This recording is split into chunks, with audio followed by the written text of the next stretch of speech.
Hello friends, welcome to AV classes. Friends, आज मैं starting कर रहा हूं रेफ्रिजरेशन एंड एयर कंडीशनिंग से रिलेटेड ऑब्जेक्टिव क्वेश्चन। इस सब्जेक्ट को शॉर्ट फॉर्म में हम आरईसी के नाम से जानते हैं। आज मैं नॉर्मल आरईसी के इंट्रोडक्शन से रिलेटेड कुछ ऑब्जेक्टिव क्वेश्चन समझाने वाला हूं, जिसमें थ्योरी और न्यूमेरिकल दोनों टाइप के क्वेश्चन लिए हैं आज मैंने। तो फ्रेंड्स, वीडियो पूरा जरूर देखें, जिससे आज के जो भी क्वेश्चन है उसको तो मैं समझाऊंगा, इसके साथ साथ थ्योरी भी समझाने वाला हूं। इसके अलावा ऐसे फ्रेंड्स हमारे जिन्होंने अभी तक हमारा चैनल सब्सक्राइब नहीं किया है, तो प्लीज फ्रेंड्स चैनल को सब्सक्राइब कर लें, बेल आइकन को दबा लें, जिससे कि आने वाले वीडियो की नोटिफिकेशन आपके पास पहुंच सके। अब फ्रेंड्स, मैं आज का वीडियो स्टार्ट कर रहा हूं। पहला क्वेश्चन समझा रहा हूं, आपको सिर्फ ध्यान से सुनना है और समझना है। क्वेश्चन में लिखा heat is absorbed bye a refrigerant during a refrigeration cycle. Question के अंदर पूछ रहा है फ्रेंड्स, जो हमारी रेफ्रिजरेशन साइकिल रहती है उसके दौरान जो रेफ्रिजरेंट यूज करते हैं वह हीट एब्जॉर्ब करता है, किस पार्ट्स के अंदर करता है। तो इन चारों में से हमें बताना है। लेकिन फ्रेंड्स, इसका आंसर बताने से पहले मैं थोड़ी सी थ्योरी समझाने वाला हूं और रेफ्रिजरेशन साइकिल के थ्रू समझाने वाला हूं। तो आप पहले सबसे पहले रेफ्रिजरेशन साइकिल को समझ लें, मैं बता रहा हूं। तो फ्रेंड्स, यहाँ पर एक साइकिल बनी हुई है, उसको मैं समझा रहा हूँ, ध्यान से समझ लें। अगर आप जानते हैं तो रिवीजन हो जाएगा, और नहीं जानते तो आपको थोड़ा सा समझ में आ जाएगा। हम करते हैं एवोपोरेटर से स्टार्ट। एवोपोरेटर का क्या काम होता है फ्रेंड्स, कि जो भी हमारे फ्रूट्स रहती है, कोई भी सामान हमारा फ्रिज में रखा रहता है, वहां से हीट को एब्जॉर्ब करता है। लेकिन एवोपोरेटर के अंदर क्या होता है फ्रेंड्स, जो भी हमारा रेफ्रिजरेंट बोलते हैं इसको, जो रेफ्रिजरेंट यूज करते हैं वह एवोपोरेटर के अंदर भरा रहता है। वह क्या करता है, सबसे पहले हीट को एब्जॉर्ब करता है। ठीक है, हीट को एब्जॉर्ब करने के बाद फ्रेंड्स क्या करता है, वह जो भी हमारा रेफ्रिजरेंट होता है वह आगे चल के कहां पहुंचता है, कंप्रेसर के अंदर पहुंचता है। कंप्रेसर के अंदर फ्रेंड्स उसको क्या होता है, कंप्रेस होता है फ्रेंड्स, उसका टेम्परेचर और प्रेशर थोड़ा हाई हो जाता है, क्योंकि यहां से क्या होता है, हीट को एब्जॉर्ब करता है। इसके बाद वह पहुंचता है कंडेंसर के अंदर।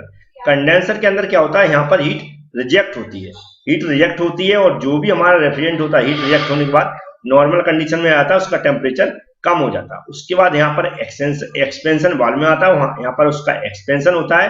ठीक है, उसके बाद फिर से वो क्या होता है, रेफ्रिजरेंट एवोपोरेटर के अंदर आता है, और यहाँ फिर से हीट एब्जॉर्ब करता है। उस तरह पूरी साइकिल चलती रहती है।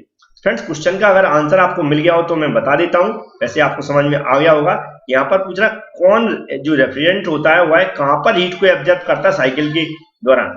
तो याद रखें, एवोपोरेटर के अंदर क्या करता है, हीट को एब्जॉर्ब करता है, और कंडेंसर के अंदर क्या होता है, कंडेंस करता है। फ्रेंड्स, ये क्या होता है, यहाँ पर टेम्परेचर कम हो जाता है इसका। कंप्रेसर के अंदर टेम्परेचर और प्रेशर हाई रहता है। ठीक है फ्रेंड्स, तो एवोपोरेटर कौन सा, डी वाला ऑप्शन है हमारा, ये आंसर करेक्ट हो जाएगा। तो इस पर फ्रेंड्स मैं टिक कर देता हूँ। आपको समझ में आ गया होगा, और साइकिल ही समझ में आ गई होगी, क्योंकि आप ऑलरेडी पढ़ चुके हैं। ठीक है, थोड़ा सा रिवीजन के लिए मैंने ये साइकिल समझाई है। अब नेक्स्ट क्वेश्चन की बात कर लेते हैं। नेक्स्ट क्वेश्चन में लिखा है friends, what is the approximate freezing point. जो फ्रीजिंग पॉइंट है फ्रेंड्स इसका, सल्फर डाइऑक्साइड का, उसका अप्रोक्सीमेट फ्रीजिंग पॉइंट कितना होता है, मतलब लगभग कितना होता है। फ्रेंड्स, यहाँ पर हम आंसर देंगे, लेकिन कुछ और, जैसे सल्फर डाइऑक्साइड है, और भी कुछ ऐसे हमारे एलिमेंट्स हैं, जो तत्व हैं जिनके हमारे फ्रीजिंग पॉइंट होते हैं, उनको भी समझ लेते हैं, क्योंकि उन पर भी क्वेश्चन पूछा जा सकता है। फ्रेंड्स, आप लोगों को यहाँ पर एक टेबल दिख रही होगी, उसको समझ लेते हैं। जैसे कि यहाँ पर जो भी एलिमेंट्स रहते हैं, जैसे R22, R12, SO2, CO2, NH3, इस तरह ही डायरेक्ट लिख के आएंगे। इसका या तो फ्रीजिंग पॉइंट या फिर जो BP रहता है फ्रेंड्स, बॉइलिंग पॉइंट, इन दोनों में से कोई एक पूछा जाता है। जैसे कि इस क्वेश्चन में देखेंगे आप, सल्फर डाइऑक्साइड का पूछा गया। ठीक फ्रेंड्स, तो इसका सल्फर डाइऑक्साइड क्या लिखा है, SO2, तो इसका -75.2 डिग्री सेल्सियस होता है। फ्रेंड्स, ये हमारा बी वाला ऑप्शन हमारा करेक्ट हो जाएगा। तो इसका आंसर मिल गया होगा। इसके अलावा यहाँ पर बहुत सारे एलिमेंट्स लिखे, उनके भी यहाँ पर दिए हुए हैं, और यहाँ पर BP पॉइंट भी दिए हुए। ठीक है, बॉइलिंग पॉइंट, तो इन दोनों को आप याद कर लें, टेबल याद कर लें। ये इंपॉर्टेंट एलिमेंट्स हैं जिन पे क्वेश्चन कई बार पूछे आते हैं। इसका आंसर भी मिल गया होगा फ्रेंड्स। अब नेक्स्ट क्वेश्चन की बात करते हैं।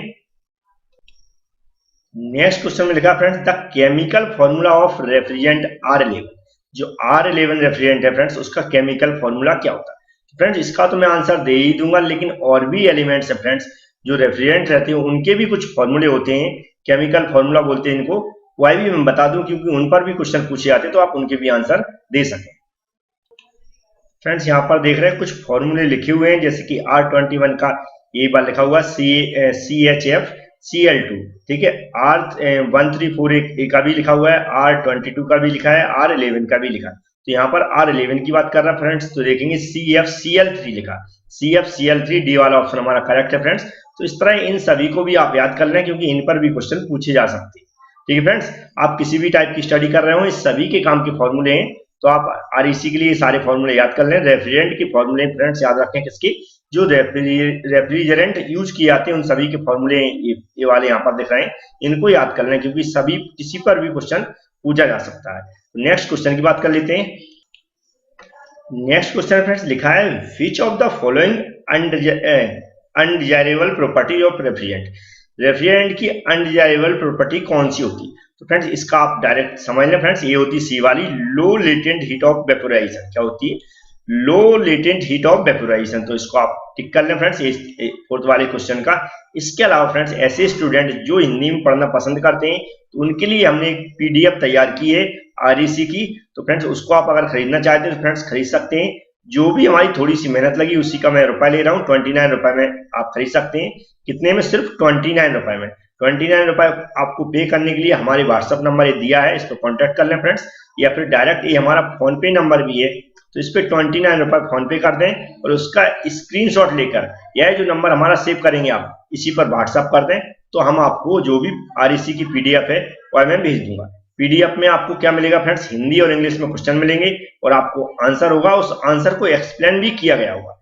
और फ्रेंड थोड़ी सी थ्योरी भी रहती है, जैसा मैं इस क्वेश्चन के अंदर समझा रहा हूँ इस तरह की थ्योरी भी मिलेगी जिससे आपको और अधिक क्वेश्चन ज्यादा से ज्यादा, और सभी क्वेश्चन इंपॉर्टेंट है फ्रेंड्स जो पिछले किसी न किसी एग्जाम में आए हुए हैं। तो फ्रेंड्स इसको खरीद लें क्योंकि 29 रुपए बहुत कम है, 29 रुपए में आपको REC की तैयारी हो जाएगी, मैक्सिमम क्वेश्चन आपके फंस जाएंगे उस PDF में से।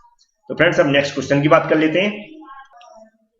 नेक्स्ट क्वेश्चन है फ्रेंड्स एक न्यूमेरिकल लिखा है water heating heat pump extracting 10 kilowatt of heat from the atmosphere required 2 kilowatt of power input, the COP of heat pump की हमें क्या निकालना है, COP निकालना है। तो फ्रेंड्स आपने इसको थर्मल में भी पढ़ा होगा और रेफ्रिजरेंट में भी पढ़ा होगा, COP कैसे निकालते हैं और उसका फॉर्मूला भी आपको याद होगा। ठीक है फ्रेंड्स, लेकिन मैं इसका सॉल्यूशन बता देता हूं जिससे आपको इस तरह के क्वेश्चन के आंसर कैसे देना है समझ सकें अच्छे से। तो फ्रेंड्स आप जानते हैं COP का फॉर्मूला, हीट पंप के लिए जो भी हीट रिजेक्ट करते हैं उसके अपन क्या होता है फ्रेंड्स, वर्क डन। ये जो भी इनपुट दे रहा है उसके द्वारा क्या किया जा रहा है, वर्क डन किया जा रहा है। यहाँ पर क्या होगा, हीट रिजेक्ट कितनी की जा रही है, एक्सट्रैक्ट मतलब उसको हीट ली जा रही, कितनी ली जा रही है, 10 किलोवाट। तो 10 किलोवाट ऊपर रख दिया और जो भी वर्क डन है इनपुट दिया जा रहा है वह क्या होगा 2, इसका इसमें डिवाइड किया तो 5 आ गया। तो 5 किलोवाट क्या होगा हमारा आंसर, मतलब ए वाला ऑप्शन हमारा राइट हो जाएगा। इस तरह फ्रेंड्स नेक्स्ट क्वेश्चन की बात कर लेते हैं। नेक्स्ट क्वेश्चन में लिखा है friends the coefficient of performance of the Bell Coleman air refrigeration cycle in terms of the pressure ratio के टर्म में फ्रेंड्स जो इसका COP होती है किसकी, बेल कोलमैन एयर रेफ्रिजरेशन की, वह क्या होती है, इन चारों फॉर्मूले से एक बताना।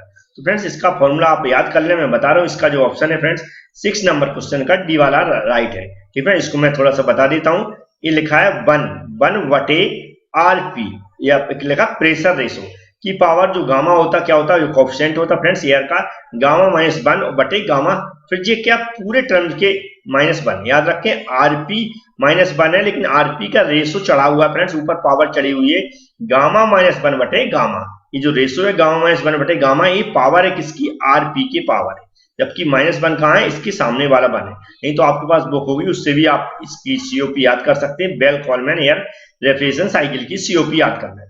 ठीक है, जैसा मैंने बताया फ्रेंड्स इस नंबर पे आप कांटेक्ट कर लें 9229667755 पर। अगर आप REC की PDF चाहते हैं सिर्फ 29 रुपए में, मैं डायरेक्ट आपको व्हाट्सएप पे या मेल पर सेंड कर दूंगा। अगर आप फोन पे के थ्रू 29 रुपए पे करते हैं इस नंबर पर, ये हमारा फोन पे नंबर भी है, इसको सेव करके 29 रुपए फोन पे कर दें और इस नंबर पे आप हाई लिख के भेज दें और उसी पे आप क्या करें, जो भी स्क्रीनशॉट लेंगे फोन पे करने के बाद उसका स्क्रीनशॉट भेज दें, तो मैं आपको उसी पर REC की PDF भेज देंगे। अब नेक्स्ट क्वेश्चन की बात कर लेते हैं।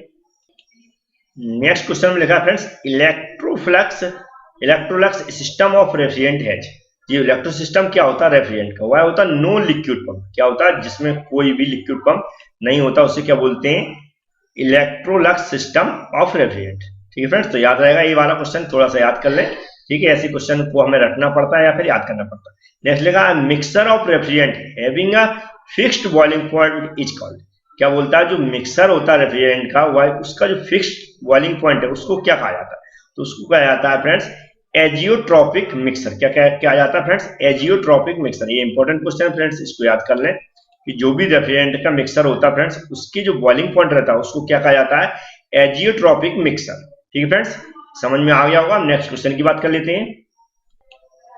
नेक्स्ट क्वेश्चन में लिखा है friends, which of the following devices control the refrigerant flow in a refrigeration system as per the heat load on the evaporator. Question के अंदर पूछ रहा है फ्रेंड्स, ऐसी कौन सी डिवाइस है रेफ्रिजरेटर की जो भी रेफ्रिजरेंट की फ्लो को कंट्रोल करके रखता है। तो फ्रेंड्स जैसे मैं साइकिल समझाई थी, वो एक्सपेंशन वाल्व क्या होता है फ्रेंड्स, एक्सपेंशन वाल्व होता है जो क्या करता है, पूरे सिस्टम को कंट्रोल करके रखता है। जितनी भी जो भी एक्सपेंड करता है, जो भी हमारा रेफ्रिजरेंट रहता है लिक्विड के साथ, उसको एक्सपेंड करता है, उससे क्या बोलते हैं, एक्सपेंशन वाल्व। नेक्स्ट क्वेश्चन में लिखा है friends, the air refrigeration system work on the, जो एयर रेफ्रिजरेशन सिस्टम है वह किस साइकिल पर वर्क करता है, क्वेश्चन के अंदर पूछा है। तो फ्रेंड्स वह करता है वेल कॉलमैन साइकिल। क्या होता है, बेल कॉलमैन साइकिल पर वर्क करता है। फ्रेंड्स इसको याद कर लें, बेल कॉलमैन साइकिल को भी थोड़ा समझ लें क्योंकि इस पर भी क्वेश्चन बहुत सारे पूछे आते हैं। अब नेक्स्ट क्वेश्चन की बात करते हैं। नेक्स्ट क्वेश्चन फ्रेंड्स बहुत कॉमन क्वेश्चन है और बहुत ज्यादा पूछा जाता है। ठीक है फ्रेंड्स, इस क्वेश्चन को रट ही लें। लिखा हुआ था commonly used refrigerator in domestic refrigerator. जो रेफ्रिजरेंट है वह नॉर्मल हमारा जो डोमेस्टिक रेफ्रिजरेटर होता है उसमें कौन सा रेफ्रिजरेंट यूज किया जाता है। तो फ्रेंड्स इसको आप रट लें, याद कर लें, यह होता R134A। क्या होता है, R134A। फ्रेंड्स याद रहेगा R134A, ये जो रेफ्रिजरेंट होता फ्रेंड्स इसी का यूज किया जाता है हमारे जो भी डोमेस्टिक रेफ्रिजरेटर है। नेक्स्ट क्वेश्चन लिखा डोमेस्टिक रेफ्रिजरेटर वर्क्स ऑन, जो डोमेस्टिक रेफ्रिजरेटर होते हैं वह किस साइकिल पर वर्क करते हैं। फ्रेंड्स यह करते हैं वेपर एब्जॉर्प्शन साइकिल। ठीक है, इसको भी याद करना, ये भी बहुत इंपॉर्टेंट क्वेश्चन है। कौन सी, वेपर रेफ्रिजरेशन साइकिल। ठीक है, याद रहेगा फ्रेंड्स, इस साइकिल को आप अच्छी समझ लें। ठीक है, क्योंकि इस पे रेफ्रिजरेशन जो भी है डोमेस्टिक रेफ्रिजरेटर वह वर्क करता है और यह क्वेश्चन बहुत बार पूछा जाता है। लिखा है वेपर एब्जॉर्प्शन रेफ्रिजरेशन साइकिल। तो इसको आप अच्छे से समझ लें फ्रेंड्स और याद कर लें, क्वेश्चन बहुत इंपॉर्टेंट है। नेक्स्ट क्वेश्चन की बात कर लेते हैं। फ्रेंड्स इसको थोड़ा सा गलत हो गया, इसका जो आंसर है मैं चेंज कर देता हूं फ्रेंड्स। ठीक है, याद रहे क्योंकि बाद में आपको पता पड़ेगा ये आंसर गलत है तो आप कहेंगे सर ने गलत बताया।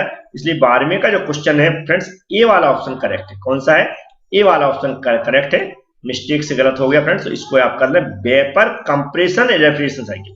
कौन सी होती friends, vapour compression refrigeration cycle. तो फ्रेंड्स इसका जो 12वें का क्वेश्चन जो मैंने टिक किया था उसको मैंने चेंज कर दिया है, ए वाला ऑप्शन सही है, मिस्टेक से गलत हो गया था। तो ए वाला ऑप्शन है 12वें का, वेपर कंप्रेशन रेफ्रिजरेशन साइकिल पर जो भी हमारा डोमेस्टिक रेफ्रिजरेटर वर्क करता है। ठीक है, कभी भी क्वेश्चन पूछा जाता है जो भी हमारा डोमेस्टिक जो भी घरेलू रेफ्रिजरेटर होते हैं वह किस साइकिल पर वर्क करते हैं। तो याद रहा है वेपर कंप्रेशन रेफ्रिजरेशन साइकिल पर वर्क करते हैं। नेक्स्ट क्वेश्चन की बात कर लेते हैं।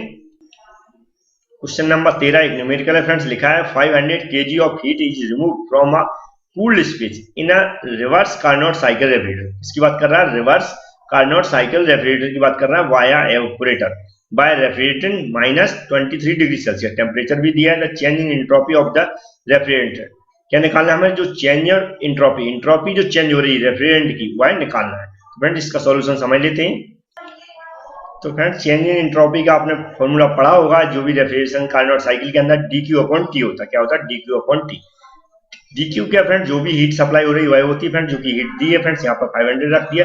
T क्या फ्रेंड्स, टेम्परेचर होता है। टेम्परेचर कैसे निकालते हैं हम जानते हैं, कैपिटल T को कैसे लिखते हैं, केल्विन में चेंज करके। किसमें, केल्विन में चेंज करके। तो यहाँ पर -23 डिग्री सेल्सियस दिया है, केल्विन में चेंज करने के लिए जो भी टेम्परेचर डिग्री सेल्सियस में दिया रहता है उसको प्लस करना पड़ता है 273 में। इसमें 273 में, लेकिन यहाँ पर माइनस है तो 273 में ये वाला माइनस हो जाएगा, तो हमारे बाद जो भी बचेगा वो बचेगा 250। इसका इसमें डिवाइड करेंगे 2 किलो जूल पर केल्विन आ जाएगा। तो फ्रेंड्स ये वाला ऑप्शन हमारा करेक्ट हो जाएगा। ये न्यूमेरिकल भी आपको समझ में आ गया होगा। अब नेक्स्ट क्वेश्चन की बात करते हैं। नेक्स्ट क्वेश्चन भी फ्रेंड्स इंपॉर्टेंट है। लिखा है nozzle is not used in.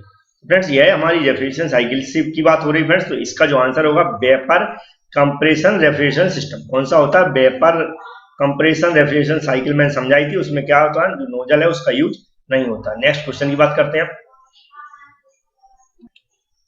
Friends 15 number का क्वेश्चन है, वह भी एक न्यूमेरिकल है, उसको मैं पहले समझा देता हूँ। लिखा है एन आइडियल रेफ्रिजरेशन मेंटेन, एक रेफ्रिजरेशन है उसको मेंटेन करना है, उसका टेम्परेचर कितने पर, -23 degree Celsius. When placed inside a room of 27 degree Celsius, heat is infiltration refrigeration is 0.5 kilojoule per second. The power required to pump the heat, और हमें पावर निकालना है। तो फ्रेंड्स इसका सॉल्यूशन मैं बता देता हूं। तो फ्रेंड्स यहाँ पर सॉल्यूशन दिख रहा होगा, इसको समझ लेते हैं। सबसे पहले टेम्परेचर दिए फ्रेंड्स T1 और T2, यहाँ पर दिख रहे हैं T1 और T2। ठीक फ्रेंड्स, उसको हमने क्या किया, केल्विन में चेंज कर लिया। सबसे पहले 273 का प्लस करके, जो माइनस है उसको माइनस कर दिया, जो प्लस है प्लस कर दिया। वो टेम्परेचर यहाँ पर जैसे दिए, लेकिन 273 का यूज करके केल्विन में चेंज हो गया फ्रेंड्स। जो हीट दी है 0.5, उसको भी लिख लिया। हम जानते हैं COP होती है T2/T1 माइनस T2, या फिर होती है कि जो भी हीट रिएक्ट हो रही बटे WN, जो वर्क डन है या पावर बोल सकते हैं। ठीक है फ्रेंड्स, अब इसको हमें क्या करना है, T1 T2 गिवन है तो फ्रेंड्स इसमें वैल्यू पुट कर लिए, Q2 गिवन है यहाँ पर कर ली। हमें वर्क डन या पावर निकालना फ्रेंड्स। अब हमने इसको सॉल्व किया और इसको सॉल्व किया। वर्क डन निकालना तो इसको एक साइड ले गया और इसको सॉल्व करके इसका इसमें मल्टीप्लाई कर दिया। ठीक है, जो भी वैल्यू आएगी यहाँ पर उसको इसमें मल्टीप्लाई कर दिया, तो इसको यहाँ ऊपर लेगा। ठीक है, डिवाइड करके जैसे भी करके इसको कैलकुलेट करके हमने वर्क डन निकाल लिया 0.1 किलोवाट। ठीक है फ्रेंड्स, ये कैलकुलेशन आपको समझ में आ जाएगी आसानी से, बहुत सिंपल है। ठीक है, तो इस तरह वर्क डन आया 0.1 किलोवाट। तो फ्रेंड्स इसमें जो आंसर है वो हो जाएगा पहला वाला, ए वाला, जो कि आंसर हमारा करेक्ट आ रहा है फ्रेंड्स। तो आपको इस न्यूमेरिकल का भी सॉल्यूशन समझ में आ गया होगा, इसलिए मैंने बोला है कि COP है उसका फॉर्मूला याद कर लें रेफ्रिजरेंट की, और जो भी रेफ्रिजरेशन है और हमारी हीट पंप है उन दोनों की, और कार्नोट साइकिल की इफिशियंसी का फॉर्मूला भी याद कर लें, जिससे कि जो भी न्यूमेरिकल आए हुए आप सॉल्व कर सकें। अब नेक्स्ट क्वेश्चन की बात कर लेते हैं। तो फ्रेंड्स ये जो 16 नंबर का क्वेश्चन है, मोस्ट मोस्ट मोस्ट इंपोर्टेंट, इतने बार पूछा जा चुका है आप बता नहीं सकते। ठीक है, पूछा गया 1 ton of refrigerator is equal to, 1 ton refrigerator किसके बराबर होता है। बहुत बार क्वेश्चन पूछा है, इसको आप याद कर लें। 1 टन ऑफ रेफ्रिजरेटर इक्वल होता है 210 किलोजूल पर मिनट। क्या होता है, 210 किलोजूल पर मिनट। फ्रेंड्स याद आएगा, तो इसलिए 16 नंबर का क्वेश्चन अच्छे से याद कर लें, बहुत बार पूछा गया।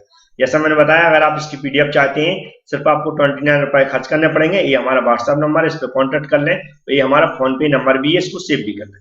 तो फ्रेंड्स अगर वीडियो पसंद आया हो और आज के जो भी क्वेश्चन बताया अगर आपके काम के हो, फ्रेंड्स वीडियो को लाइक जरूर कर दें। Thank you friends.